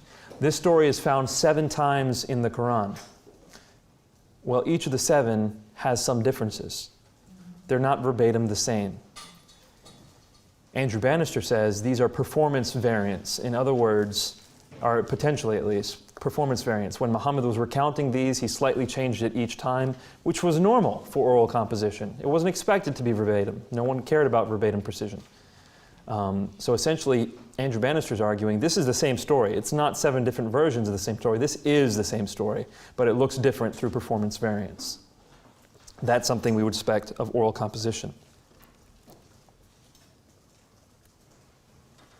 So internally then, we've got antagonism between people, you've got oral formulae, you've got paratactic arrangement of arguments and verses, you've got these surahs, you've got performance variances, you've got foreign vocabulary. All these things point to and accumulate and build up the case for the fact that the Qur'an was originally an oral composition. But let's take a look at some of the historical features we talked about. First off, we know that the Qur'an itself was revealed orally, right? We remember that first revelation where the angel said, recite, and then he gave orally a statement to Muhammad. And then Muhammad will then orally share it with scribes. So we know orality is imbued in the dictation of the Qur'an. But there's actually a verse in the Qur'an that sheds a lot of interesting insight into the way the Qur'an was revealed. This verse is chapter 75, Surah Al-Qiyamah, verse 16 through 19. Allah is talking to Muhammad and he says, stir not your tongue to hasten it therewith. Lo, upon us rests the putting together thereof and the reading thereof. And when we read it, follow thou the reading. Upon us rests the explanation thereof. Okay, what's going on here? Allah is saying, don't try to recite the Qur'an quickly so that you can remember it. All right, don't try to hurry up and recite it. After Gabriel says it to you, don't hurry up and recite it in order to remember it. Upon us, upon Allah, upon me, lies the responsibility of making sure you will remember it. So I will make sure you remember this. And when we read it, when we recite it, just recite it back to us. And we will make sure that you understand it. Let's stop and think about this for a second. In here, in this verse, apparently Muhammad's worried that he's going to forget portions of the Qur'an, right? And that's why he's reciting it back as quickly as he can. Allah says, don't worry, I'll make sure you remember it. Why does Allah not say, your scribes are writing it down, it's okay? Right? Where is that? In fact, in the Qur'an, anywhere does it say that you're supposed to write this down? No. Now there is something in the Qur'an that talks about writing. I don't have it on hand, but I think it's Surah 22, where Muhammad is telling people if they have a business transaction, a loan that's made, then someone should write down the terms of the loan. And the scribe should not hesitate to write it. They should not become weary of writing it, is what it says, whether the terms are small or long. And they're supposed to obtain witnesses. So there's supposed to be witnesses and there's supposed to be scribes. That's what the Qur'an says. And then later on, it says, if you have a loan that's made, or if you have a business transaction that's made that isn't a loan of the same nature, then you don't need the scribe, just the witnesses will suffice. Okay, so what does this tell us? This tells us that people could write, but it also tells us that people grew weary of writing, because it says don't grow weary of the writing, no matter how toilsome it is, no matter how long or short it is. So people grew weary of the writing, but if we're very careful, we will notice that what's more important than the writing? The witnesses. The witnesses are more important. Because when you have to disperse with one, which one do you disperse with? Not the writing, not the witnesses, the writing. The witnesses are still necessary. Very interesting, and this makes sense. According to oral pre-literate psychodynamics, it makes sense. All the same, why is it not written anywhere, especially in Surah 75, that you have this written down, that your scribes will write it down immediately? Make sure your scribes write it. It's not there. And what does that tell us? That makes a lot of sense of the ahraf, does it not? Yeah. When Muhammad would say, you can recite it whatever way you want, just don't substitute mercy for justice and punishment and punishment for mercy. All of a sudden, this makes a lot more sense. Muhammad doesn't care about the verbatim words. He cares about the meaning, which is how people thought in pre-literate days. Verbatim was not an issue. Even when people used to say in pre-literate times, I remember word for word what such and such said, when they'd recite it, it wasn't word for word. It wasn't verbatim, and then you could point out to them, this isn't verbatim, but they wouldn't care. It's verbatim enough, basically. And so the ahraf makes a lot more sense when you take a look at it, in this oral milieu. What else makes sense? The abrogation. Let's stop and think for a second. If you consider a book to be a written book, and Muhammad says, okay, this verse is no longer a part of the Qur'an, you would have the kinds of questions we had here. How could Muslims not have cognitive dissonance when they're striking out a section of the Qur'an? Doesn't that cause problems for the Muslims? Yeah, it would, if it were written. But if Muhammad were saying, hey, remember that verse that you used to recite? Stop reciting it. All of a sudden you've abrogated a section of the Qur'an without ever having to take pen to paper. That verse is gone. And it's not as hard, it's not as cognitively dissonant as striking things out. So abrogation makes a lot more sense when you take a look at it in an oral milieu. What else makes sense? When is it that we get disputes showing up in the canon of the Qur'an? Remember Ibn Masud, 111 chapters. Ubay ibn Ka'b, 116 chapters. When do these disputes start happening? When it was written. When people had to make a decision on what is part of the Qur'an and what's not part of the Qur'an. Up until then, if people just didn't recite Surah 114 and 113, the question wouldn't even come up, is this part of the Qur'an or not? It wouldn't matter. No one's thinking about that. But when it comes time to codify exactly what is part of the Qur'an and what's not part of the Qur'an, all of a sudden it matters. Decisions have to be made. You have to stake your claim. So the fact that disputes happened exactly when they happened, in the manner they happened, when the Qur'an was being codified, that also points to the oral nature of the Qur'an. Okay, I was wrong. It wasn't Surah 2:22. It was Surah 2, verse 282. Surah 2, verse 282 is where you have this record of scribes writing things down. So that could be an objection. Here you have scribes writing things down. Why wouldn't they write down the Qur'an? Well, I think it's because Muhammad didn't intend for the Qur'an to be a written book. By the way, we know Muhammad was illiterate according to the Qur'an. So Surah 17 of the Qur'an says that Muhammad was illiterate.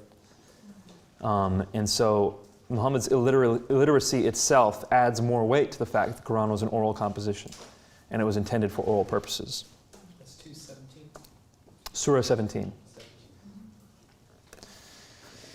There is one major objection to this point of view, and that is that the Qur'an calls itself a book. It's called Al-Kitab, the book. But the response to that is actually fairly simple when you take a look at it. According to even Muslim scholars, for example, Taqi Usmani, he's a jurist out of Pakistan, he argues that the term book did not simply mean written things, it also meant what was on people's hearts. And William Graham agrees to that. William Graham is the one I mentioned earlier who started proposing this theory of an oral Quran. He agrees. He says that when Muhammad envisioned a book, what he was envisioning was things that were read aloud by the Jews and by the Christians. There were no Arabic books. So when the Jews and the Christians would read their book aloud, what were they doing? Were they actually reading a book? No, they were reciting portions of the New Testament. They were reciting portions of the Old Testament. And that's what Muhammad considered to be a book, these oral recitations. It's also interesting to note that there is a Muslim scholar named Mandhar Sfar, S-F-A-R, who argues that today's Quran is corrupt because it was never meant to be the Quran. The Quran is the one in heaven. That is Al-Kitab, not the one here. And so Sfar goes through the Quran. Whenever the Quran says the book, the Quran is Al-Kitab, he says that Allah is talking about the book in heaven. He's not talking about the recitations here. What's here are recitations of the book. It goes even further, by the way. The term Quran, if you take a look at the Hadith, it wasn't really used as a proper noun, at least not uniformly. It was used as the word recitation. So it was said in one Hadith, it is said, recite whatever Quran you have with you in prayer. What does that mean? Well, it doesn't make sense if you see the Quran as a proper noun. But if you see the Quran as a lot of individual little recitations that you can recite in liturgy, each of which are recitations, the Arabic word for that being Qurans, then it begins to make sense. Recite whatever Quran you have with you.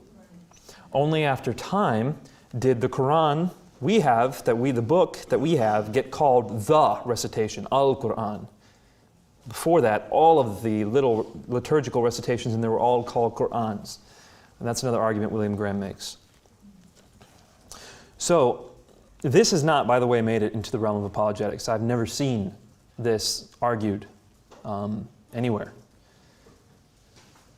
I actually thought I came up with a theory, and then I saw William Graham had written a whole book on it, and I was very upset.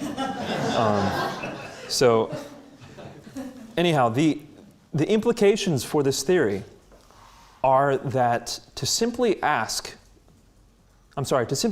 that the Quran has been perfectly preserved, every letter is exactly how it was written originally at Muhammad's time, is almost a category fallacy. It wasn't even intended to be a written book. That's really problematic for the Islamic polemic that the Quran has never been changed. But even more important is that it provides a model that makes a lot of sense of the data that you have. Now, the question still remains, are the sources reliable? Were there such things as ahruf? Were there such things as abrogation early on? You know, remember, we don't really know with certainty how trustworthy those sources are. So that question still remains. But if we are to accept the contours of those sources, then we must conclude that this model makes a lot of sense of that data, that the Quran was not envisioned to be a written book. The monumental contribution that Uthman made to the Quran was him turning it into a book. When he wrote it down, he radically changed the Quran, not just in the text that it had, but it's in its entire form and how it was understood by Muslims.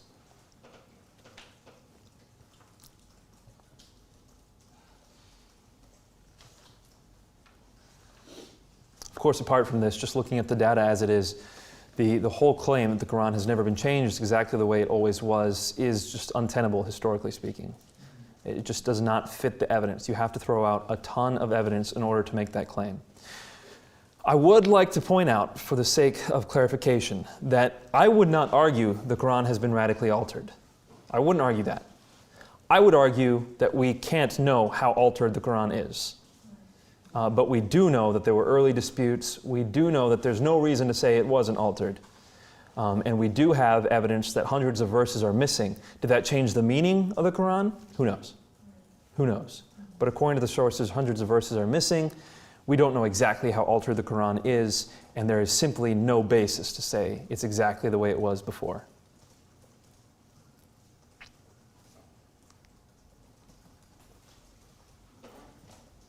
By the way, if any of you, I'm trying to decide whether I should do this. After a little while, if any of you would like my thesis, which is on this issue, you can request it from me and I'll send it to you. Yes? I was just thinking kind of like with those imams, you told the story, the imams telling you like about the spirit of the Quran, and I was thinking if you make the case that it is oral and that it's kind of these, is never intended to be written down, so it could be imperfectly spoken, and that's how it was to be received, with imperfectly in the sense that, you know, there may be certain parts missing. I take that, you know, when I'm retelling it myself in my performance, I change some certain things. Then is there?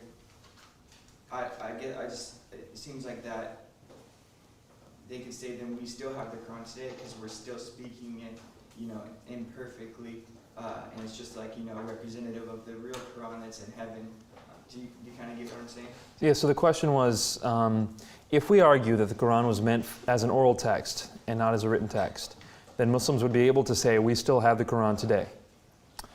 I think that's correct. I think that's correct.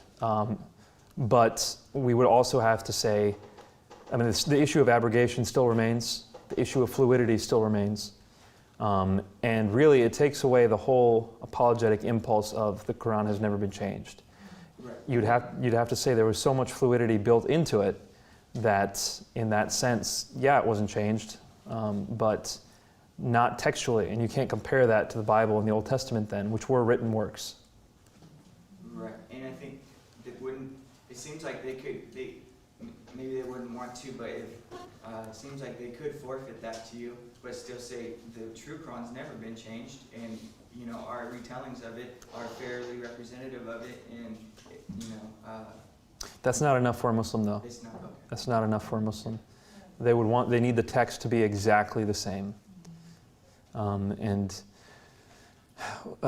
want to clarify, when I say that the Quran was never intended to be written down, I mean by Muhammad, and I do think that people wrote stuff down at his time, but those were used to remind Muslims of the oral text. That wasn't the Quran itself. Those were reminders, which is pretty much the conclusion of scholarship. So I'm not denying that there were people writing things down at Muhammad's time, but I am saying those weren't necessarily comprehensive. It doesn't mean that all of the Quran was written down, and that those writings were not considered Quran. The actual recitation was considered Quran. Right.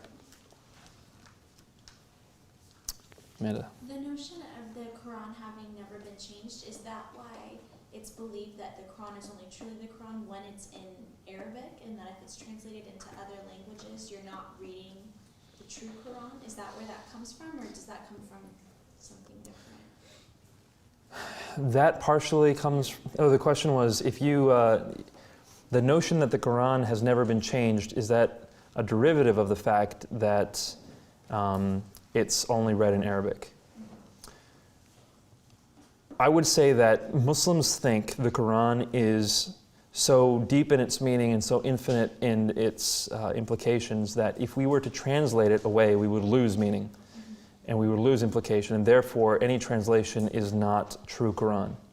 But I do think that the original impetus, you're right, is that the Quran was intended for oral recitation amongst Arabs. And so to recite it in a different language would lose some of its potency. But that's a very tenuous statement. I wouldn't stand by that if I had to. It's just a guess. Yes, sir. It was cited in different languages. Because it had to be translated back into Qur'an. Was that the translation? They will say that the Quraysh was a dialect. It wasn't a different language. Oh, it's a dialect? Yeah. And that's probably accurate.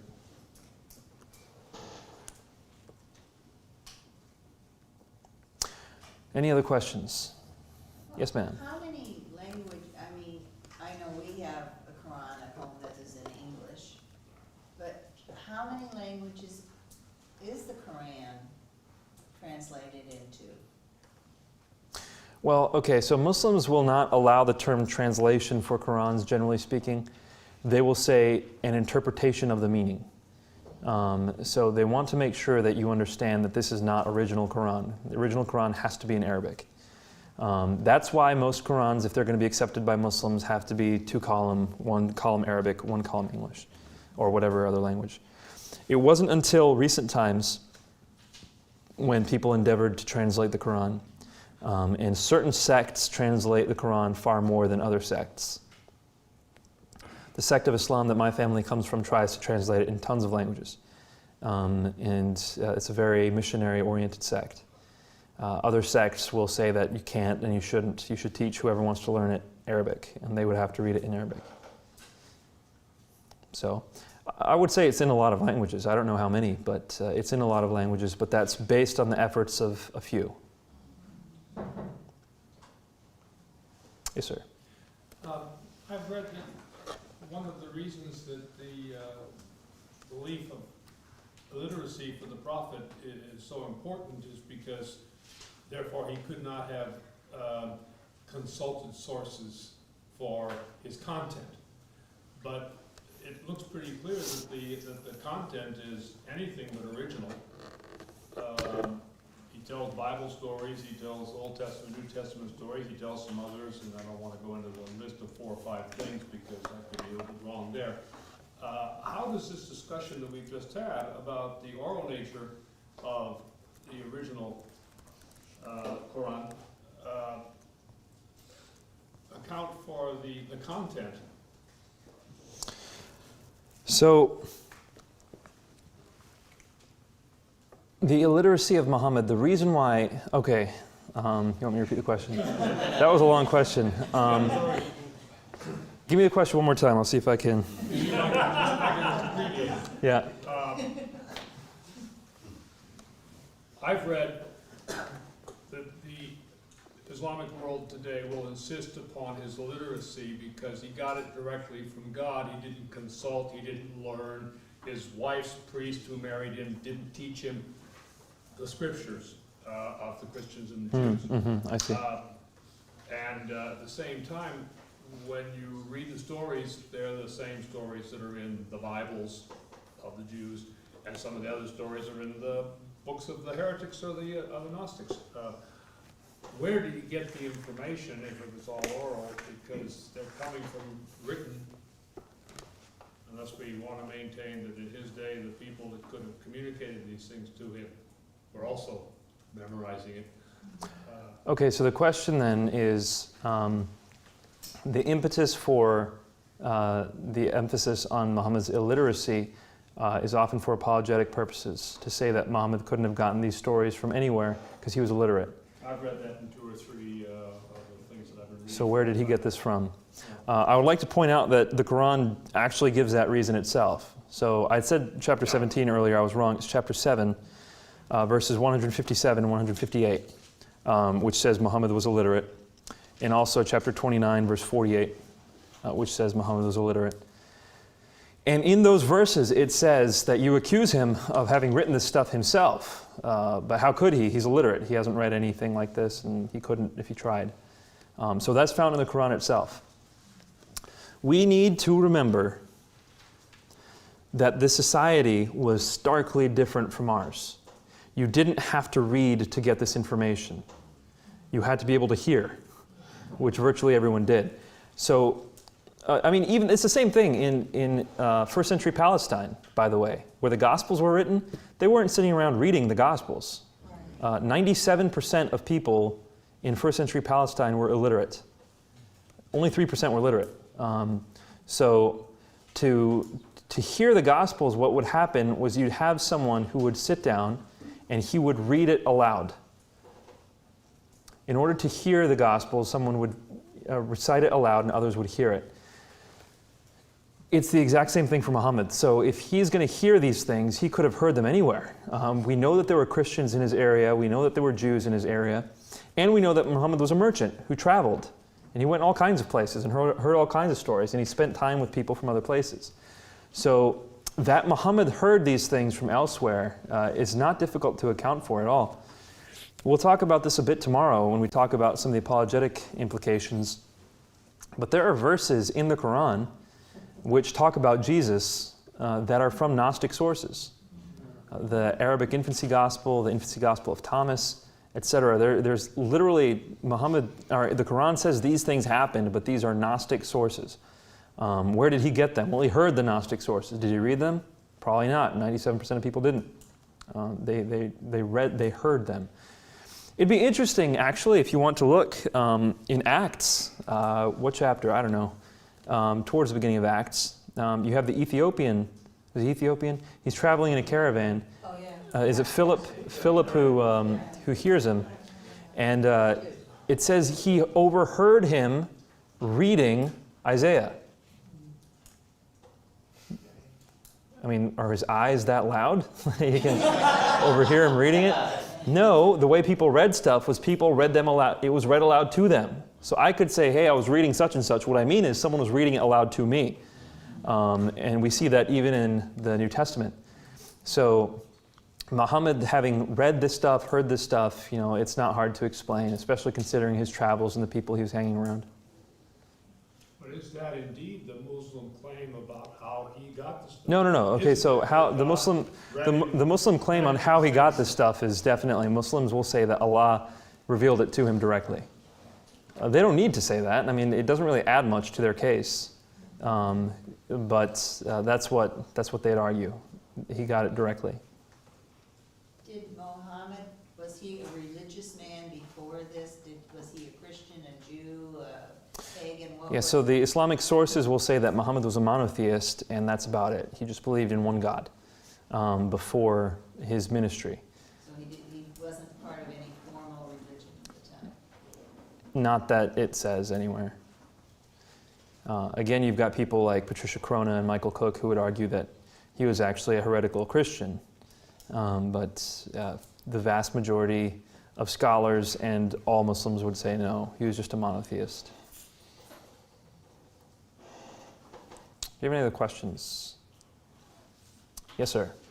Doesn't this fit in as well with the role of poets, what that was supposed to have been in pre-Islamic Arabia, how they were kind of the commentators on what was going on in society, just these poets who would improvise these poetic commentaries on politics or religion or whatever? Yeah, there is. So the question was, doesn't that kind of play in with the role of poets in early history?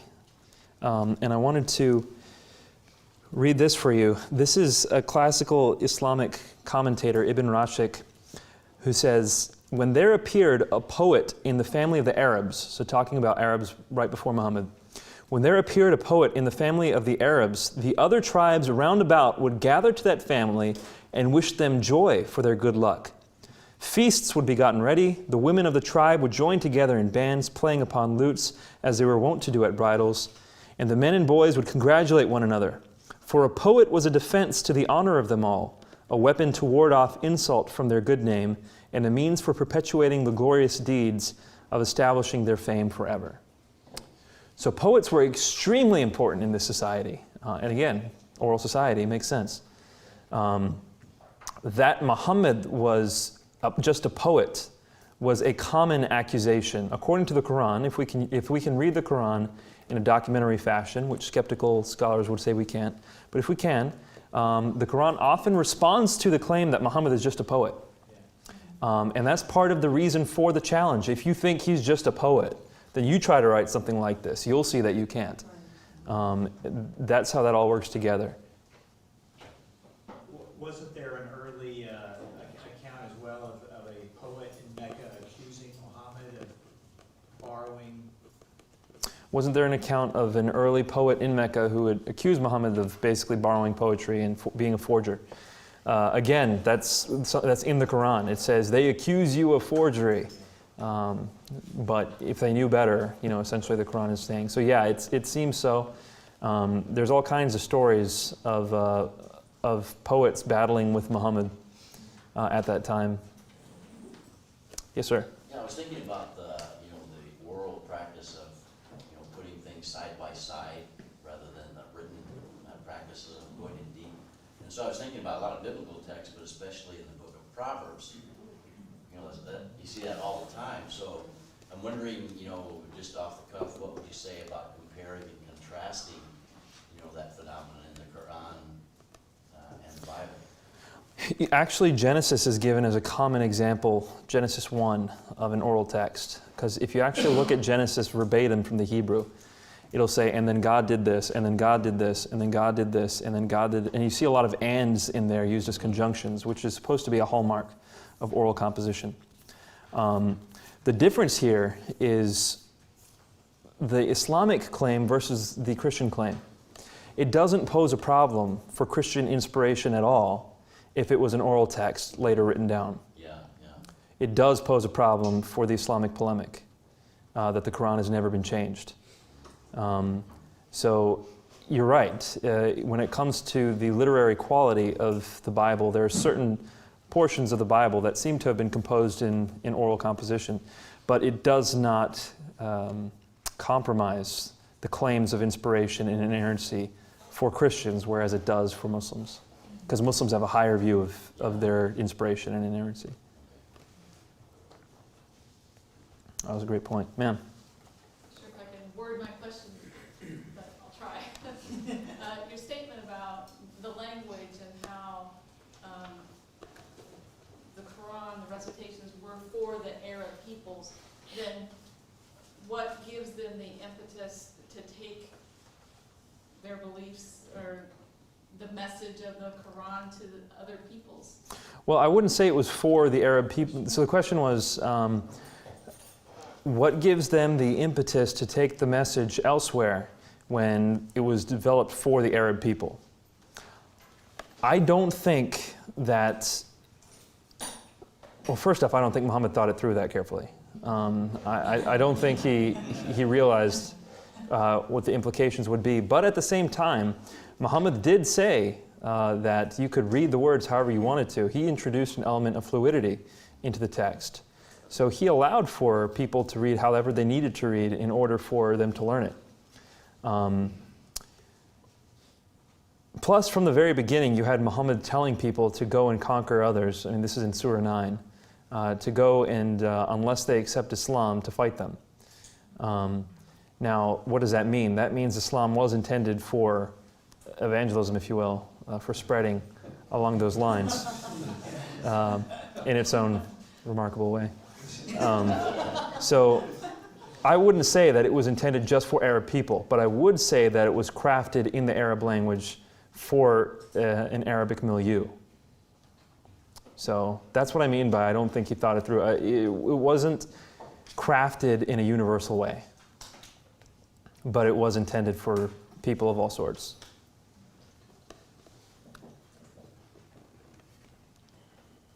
Any other questions?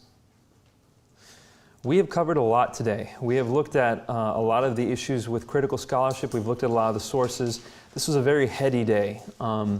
I gave you a lot of the names of scholars so you can do further research on your own. But this stuff is important to wrestle with because most people who engage in apologetics with Muslims haven't dealt with this stuff. Most believers who work with Muslims, they just don't know the complications when it comes to Muhammad's life, when it comes to the Quran, the level of disagreement even among scholars, and the truly problematic nature of the sources. Now that you've wrestled with this and understood it, we're going to go back to mainly a descriptive approach when we talk about apologetics, because again, that's the basis off which to build a bridge to discuss with Muslims. So you've wrestled with this, you've grappled with it, keep it in your storehouse of knowledge, learn from it. But tomorrow, when we're talking about apologetics, when we're talking about discussions with Muslims, we need to work off of a common bridge. So we're going to be talking from a more or less descriptive approach. Biola University offers a variety of biblically centered degree programs, ranging from business to ministry to the arts and sciences. Visit biola.edu to find out how Biola could make a difference in your life.